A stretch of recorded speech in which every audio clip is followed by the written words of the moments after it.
Narito na ang PTV Balita ngayon. Patuloy na sinisiguro ni Pangulong Ferdinand R. Marcos Jr. na nakatutok ang pamahalaan sa ating mga kababayan na naiipit sa gulo sa Gaza. Ayon sa Pangulo, nakausap na ng mga kinatawan ng Pilipinas ang Israeli government upang ligtas na mailikas ang mga kababayan natin doon. Tiniyak din ng Pangulo na nakaantabay ang mga bus sa Cairo, Egypt para magamit ng mga Pilipino oras na makatawid sila sa Rafah crossing. Sa ngayon, nasa 115 Pilipino sa Gaza ang naisang makauwi sa Pilipinas. Samantala, sinabi naman ng Pangulo na nakabase sa listahan ng Israel government ang pinapayagan na makalusot sa border dahil may iilang Pinoy doon ang nakapag-asawa ng Palestino. We have no control over this. It is between the Israelis and the Palestinians. There is also a complication because some of the Filipino nationals, mga babae na may napangasawa na ng Palestinian. Hindi pinapalabas yung Palestinian. So many of them are undecided kung gusto nilang umalis o hindi. Dahil siyempre ayaw naman nilang iwanan ang asawa nila, ayaw nilang iwanan yung kanilang anak. Suportado ng agriculture stakeholders ang pagkakatalaga kay Francisco Chu Laurel Jr. bilang bagong Secretary ng Department of Agriculture. Ayon sa Samahang Industriya ng Agrikultura, umaasa sila na magagampanan ni Laurel ang kanyang tungkulin upang mapalakas ang lokal na produksyon sa bansa. Welcome development din para sa grupong Tugon ng Kabuhayan ang pagkakatalaga sa business tycoon lalo't pamilyar aniya ito sa mga hamon sa post-production, post-harvest at marketing. Positibo rin ang reaksyon ng Meat Importers and Traders Association sa bagong talagang opisyal. Mababatid na si Laurel ay dating presidente ng isang fishing corporation at naging miyembro ng Private Sector Advisory Council Agriculture Sector Group. Samantala, alamin natin ang ibang balita mula sa Visayas kay Jessie Atienza ng PTV Cebu. Daghang salamat na Naomi ug maayong adlaw mga turista midag sa asab sa mga tourist site dinhi sa Ulat Bayan sa Sugbo atol sa paghandom sa kalagkalag. Samtang anaa sa mga samang ang kadaghanan sa mga Sugboanon alang sa paghandom sa ilang mga kabanay ni panaw na sa mga tourist site sab sa Sugbo midagsa ang mga turista samtang nagbakasyon. Lakip sa gibisita nila ang Plaza Independencia, Fort San Pedro ug ang Yap San Diego Ancestral House. Great. So far, so good. The restaurant, it was delicious. We had our first halo halo there. And then we're going scuba diving this weekend. They're very friendly. Everywhere you go, everybody's always saying, hello, good morning, good evening. And it's really nice. We're happy to help. Samtang Police Regional Office 7, naka-full alert gihapon pipila ka adlaw human sa adlaw sa kalagkalag. Kini ang gibutyag sa Regional Director sa PRO 7 na si Police Brigadier General Anthony Abirin. Di momeno sa 2,000 mga police personnel ang gideploy sa tibuok Central Visayas. Tumong niini sa kapulisan na masigurong luwas ang publiko labi na puhon sa mga mobiyahe na usab pagbalik sa mga dakbayan human sa taas na bakasyon. At yan ang mga huling balita mula sa PTV Cebu. Ako si Jessie Atienza. Balik sa inyo, Naomi. Daghang salamat, Jessie Atienza.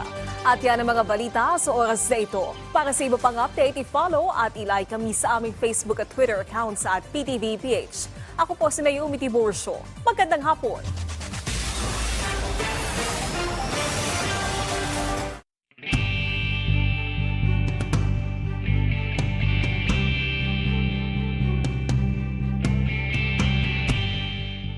Sa oras ng himala, mararanasan ang tunay na himala. Paano na naman po yung cancer? Nakakita na po ako talaga. Ang himala po rito totoo. May himala sa oras ng himala! At labis na mapapagpala na pinangungunahan ni Apostol Renato D. Carillo. Pilipinas, si Kristo ay tagapagligtas ninyo at dakila niyong manggagamot. Mapapanood araw-araw dito sa PTV4.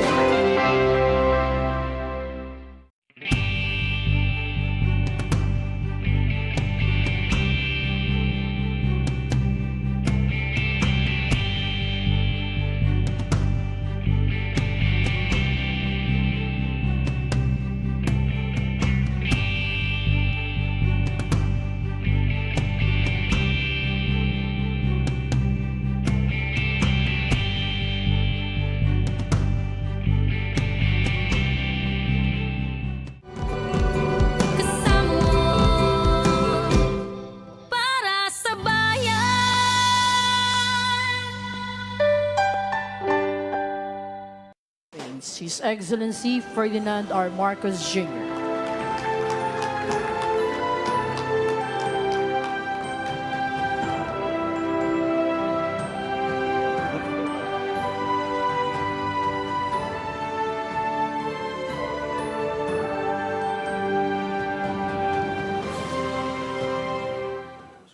We'll now proceed with the oath-taking of the Chief of Staff, Armed Forces of the Philippines, and all the generals and flag officers.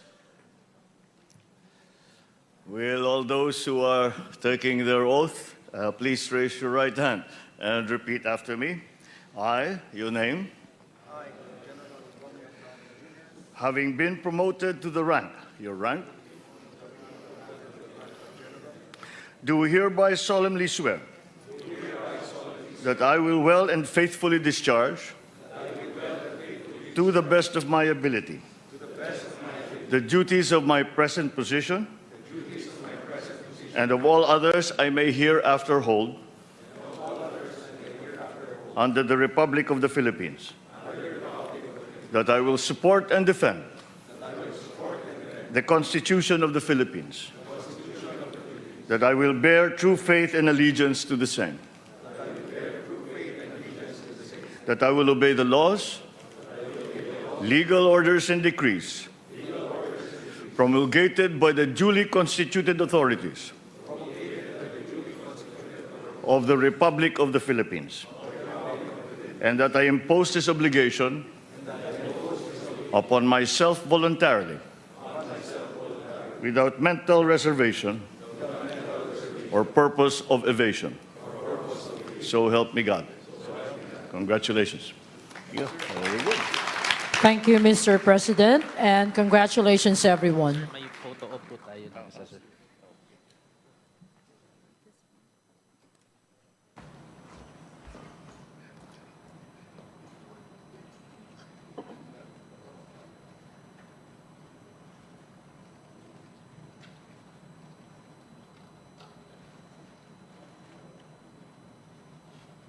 Thank you. At this point, to deliver his message, the President of the Republic of the Philippines, His Excellency Ferdinand R. Marcos Jr.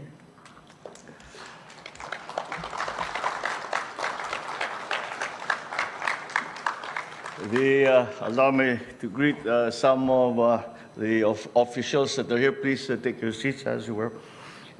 Executive Secretary Lucas Bersamin, the National Defense Secretary Gilbert Chidoro, the other members of the Cabinet present, the AFP Chief of Staff, General Romeo Browner Jr., and the Major Service Commanders, the newly promoted officers of the Armed Forces of the Philippines, fellow workers in government, distinguished guests, ladies and gentlemen, and of course, I should add, the families of our newly promoted officers.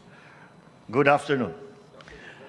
Allow me to extend, first of all, my warmest congratulations to all the newly promoted senior officers of the Armed Forces of the Philippines, including our AFP Chief of Staff, General Romeo Browner. I wish all of you the best as you embark on this new chapter in your respective careers. As you now prepare yourselves for the myriad challenges that lie ahead, let us all take pause and be reminded that coupled with these promotions are greater responsibilities and duties. These will strain and test the mettle of your character, integrity, loyalty, and professionalism in the fulfillment of your sacred duty of protecting and defending our people and our nation. I, along with the nation, expect all of you to perform your duty with strength of character and utmost integrity, loyalty, and professionalism, qualities fundamental and core to the service as officers in our nation's armed services. I place emphasis on this at the outset in light of the continuing changes and emerging developments in our nation's evolving security landscape. Your new positions and ranks shall place you at the forefront, both familiar and new and novel defense and security challenges that we now face. You must not only anticipate, but you must also be ready to adapt and respond to emerging national security and defense realities that exist in our country and in our region. While it is noteworthy that we see positive and encouraging developments in terms of our internal security situation, there remains much to be done. We must maintain our vigilance and guard against those actors, whatever nature or form they may take, who would threaten and jeopardize the peace we have striven and fought for all these many years. So I enjoin you to help ensure that the communities once beset by conflict are benefiting and continue to benefit from the gains of peace and our numerous development interventions. For the progress of our nation and the welfare of our people are underpinned by the peace and the stability, the security of our communities. As the new leaders of our AFP, you are expected to help ensure that the armed forces will be more agile, flexible, and responsive to better address emerging issues confronting our nation. We must be ready. Our armed forces must be capable of securing and defending the archipelago from emerging threats. I urge you to further enhance joint planning and operations to ensure interoperability across all AFP units and platforms. Sustain and foster greater collaboration with other government agencies and civil society groups, harnessing their respective knowledge, specializations, and technical expertise in coming up with innovative, effective, efficient solutions to the challenges that stand in the way of achieving peace and unity. As I acknowledge your well-deserved promotions and patriotic service, I also express my gratitude on behalf of our people and the nation to your families and loved ones who have shared the burden of your service. I am grateful for their selflessness and sacrifice to support you in your career and the performance of your duty for the Philippines. Be assured of this administration's unshakable commitment to their protection and their welfare, just as we in turn commit to ensure that all of you are provided with the necessary tools to perform your tasks and duties in the fulfillment of your service to our nation and our people. Join me now and our nation as we together march forward in unison towards that future that is filled with hope and pride and unbound opportunities for all Filipinos. Once again, congratulations to the newly promoted generals and flag officers of our armed forces. Mabuhay ang sandatahang lakas ng Pilipinas. Mabuhay ang bagong Pilipinas. Maraming salamat sa inyong lahat at magandang hapon po sa inyo. Thank you, Mr. President. And now, may we request the President to kindly grant us a photo opportunity with each of our promoted generals and flag officers with their immediate families. May we invite the promoted generals and flag officers with their families to please assemble at the left side area and exit to your right after the photo opportunity. Major General Fabian M. Pedregosa and family.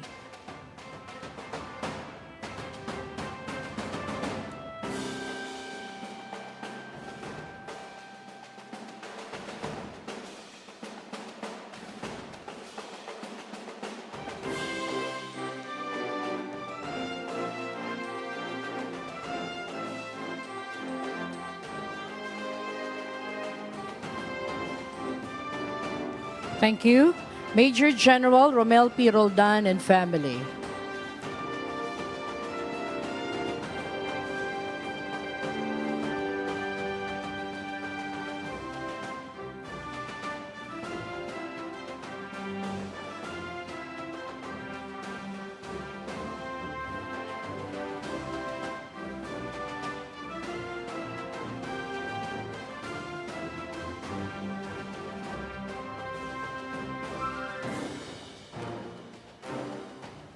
Thank you. Next, we have Major General Noe Alberto Q. Peñafiel and family.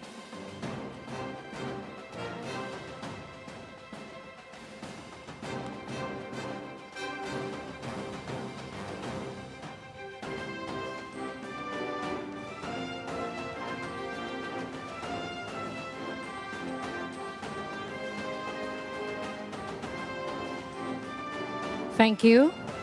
Major General Freddy T. De La Cruz and spouse.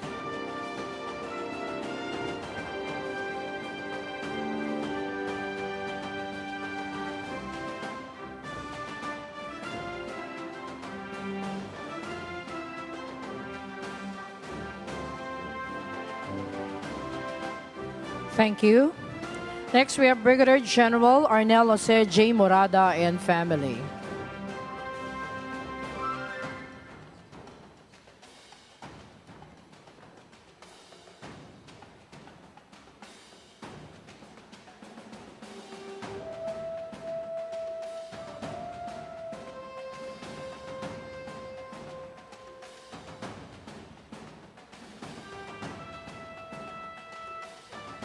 Thank you.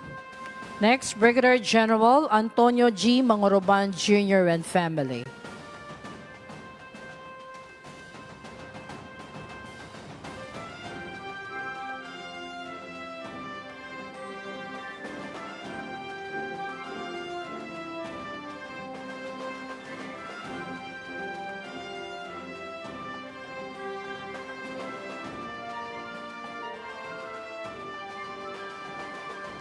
Thank you. Next, Brigadier General Maynard G. Camarao and family.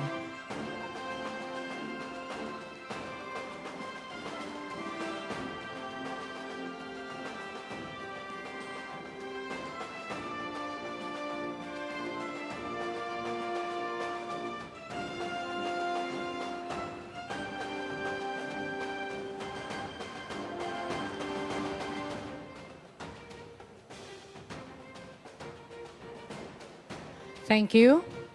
Brigadier General Ferdinand Melchor C. De La Cruz and family.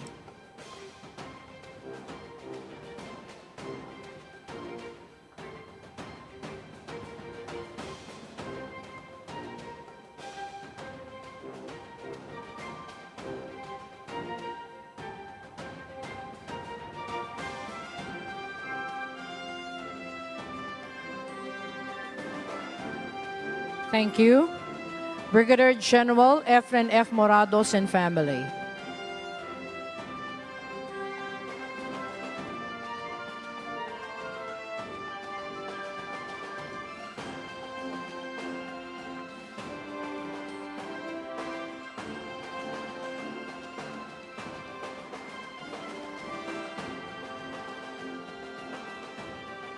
Thank you.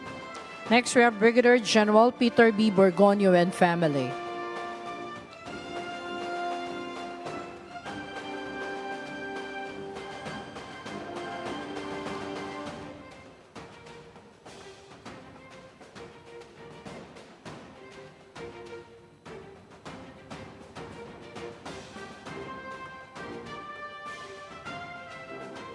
Thank you. We now have Brigadier General Juliano C. Llarenas and family.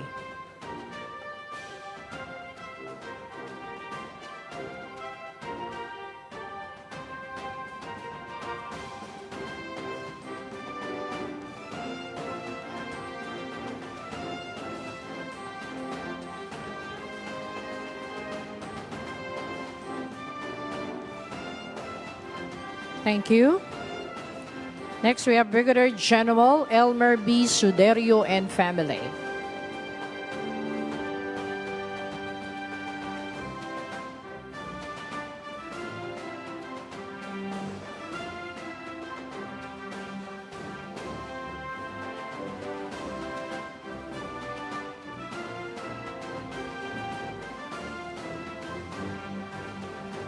Thank you.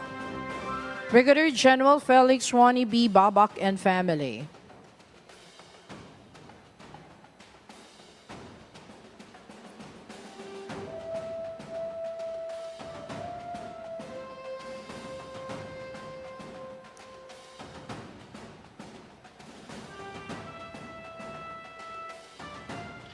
Thank you.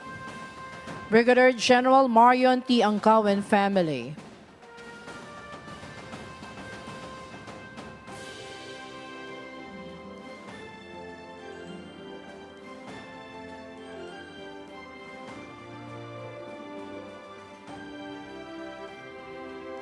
Thank you. Brigadier General Dennis Arpasis and family.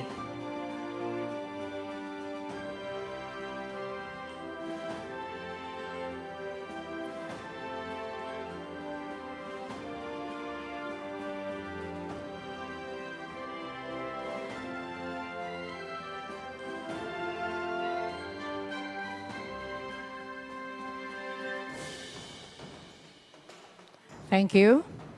This time, we have Brigadier General Andre B. Santos and family.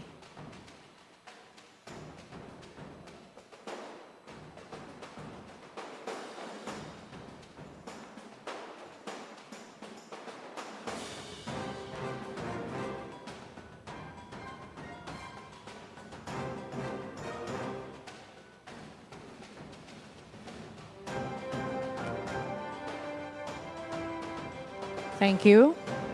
Commodore Edward Ike M. Desagon and family.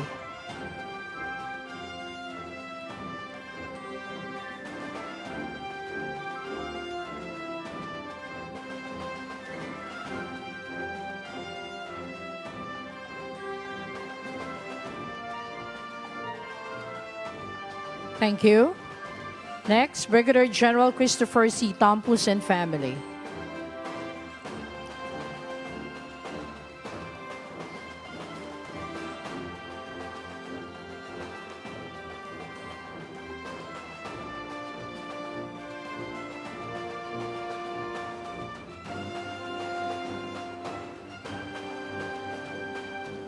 Thank you. Commodore Dwight Stephen M. Dulnowan and family.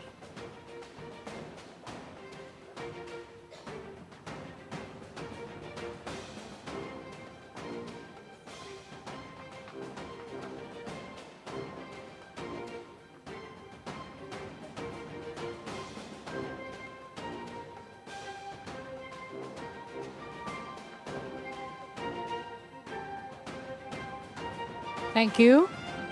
Brigadier General Jesus Nelson B. Morales and family.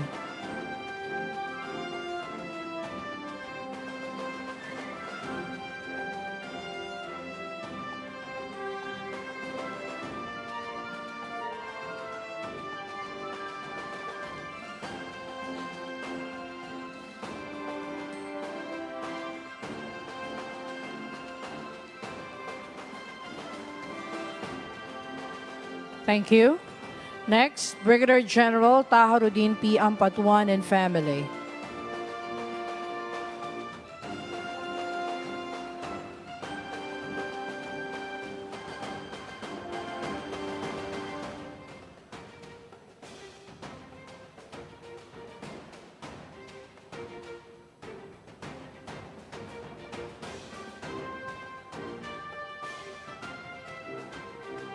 Thank you. Next, Brigadier General Anton G. Abrina and family.